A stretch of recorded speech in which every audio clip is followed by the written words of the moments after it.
Hello everyone and welcome back to another video. In this video I'll be showing you how I did this very cute and I would say simple nail design. It looks very complex, but I assure you that it's very simple and easy to do.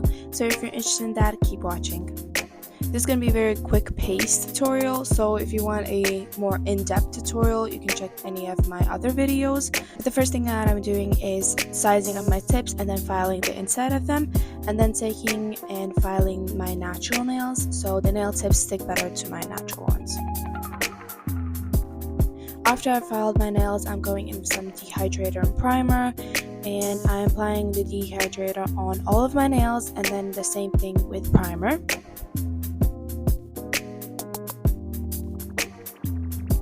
After dehydrating primer, I'm putting a thin coat of this nail glue on all of my nails, and I'm doing a especially thin coat on mine because I'm kind of running out of this nail glue and I need to buy a new one.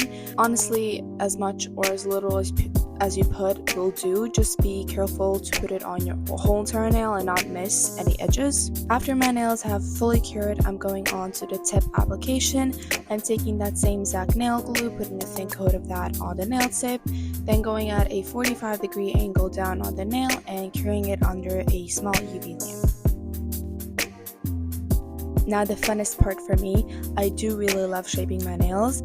I'm taking a nail file and filing the top of the nails first to make them rougher for all the layers of polish I'm gonna be putting on, and then I'm going at the sides to make them sharper because I wanted them kind of like stiletto but almond-ish shape. So yeah, I'm just filing that.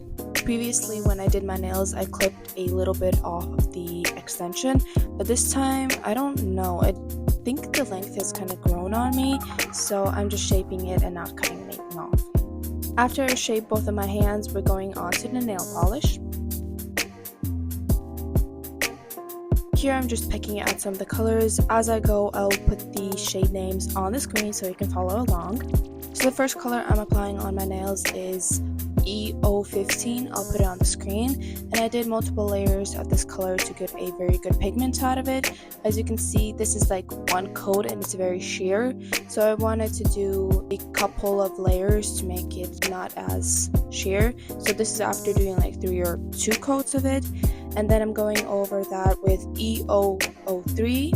And this made it very streaky, so I did have to do some touch-ups with a detailed brush, and this took forever. So if you do want to do this combo, you will need to smoothen it out, but to make it even smoother I went in with the shade E006 on top, and that's quite of a brown shade, so it made it look more nude, and I just love this color combo. I have been using this for all my nails now.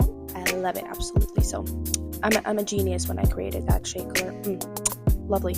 Okay, after that I did file off a little bit of my nails just to make them a little matter so the paint stuck to them, and I'm going in with a mixture of white and yellow and doing French tips on all of my nails.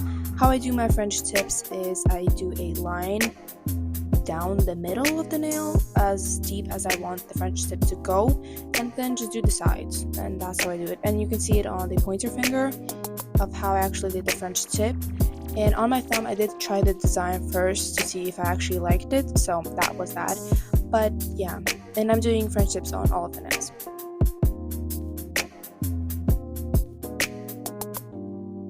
After I've done that French tip, I'm curing that for like 30 seconds so I can put the next design on top. I'm taking this brown color that I mixed together. Don't ask me how I did it, I don't know. And I'm doing squiggly lines. They're like from the middle, they're going thinner, and as you go out, you're doing them thicker. So it makes thinner and thicker lines in the middle, if you understood that. And I don't have really a steady hand with my other hand. Well, my non-dominant hand, so it was very easy to do this design, so I just squiggled, and as my arm was shaking was kind of helping me with the lines. So this is a good design if you're not with a steady hand.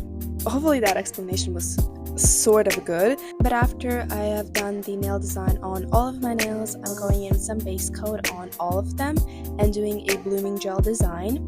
I'm putting I would say like a thick coat on, but not too thick.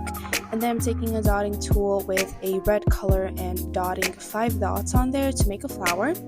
And then I'm going in with top coat on top of that, and then putting a little pearl in the middle of the flowers.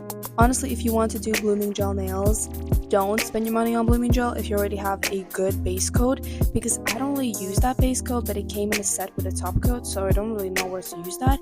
But now I know, because I can make blooming gel designs without like buying another bottle of blooming gel. Like, you can just use your base coat, and it's such a game changer. It's even better than blooming gel, in my opinion. It's my opinion, it's just my opinion, okay? So yeah, this is how the nail design turned out like, and I hope you enjoyed this video, and all the products that I used in this video will be linked down below. And yeah, I'll see you in the next one. Bye bye.